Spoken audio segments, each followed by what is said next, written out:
Улс аймгийн Тариалан сумын Харьхраа багийн төв төрчлөө баяр наадмын үйл ажиллагааг улсын сайдын хамт олон шууд дамжуулан үзүүлж байгаа. Энэ удаа бид хүнд зочноор одоо Харьхраа багийн иргэдийн нийтийн хурлын даргаад явж байгаа Барай ахтай уулзаад байна. Сайн байна уу? Сайн байна уу?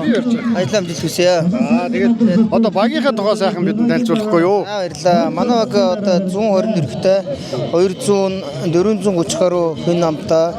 Тэгээд одоо энэ уг нь 1985 онд үүссэн байгууллагад одоо 2025 онд одоо 40 жилийнхаа өг хийгээд ингээ сайхан бүх энэ дэндээс хөрөлцөнд ирсэн бүх зочид төлөөлөгчд энэ удирдлагыг бид бүгд ингээд хамтарсан манай тэргүүнүүд бас ингээд мөрний хүмүүс бүхий хүмүүс төлөөлөгчдөө бүгдэнд нь баярлалаа гэдгээ хэлье. Тэгээд дахин сайхан баярууд хийгээд ингээд олон нийтээр сайхан юухын төлөө бид бүгд зүтгэнэ. Та бүхдийн хайранд бид нар ийм үйл ажиллагаа хийж ингэж явуулж байгаа гэдэгтээ баяртай байна.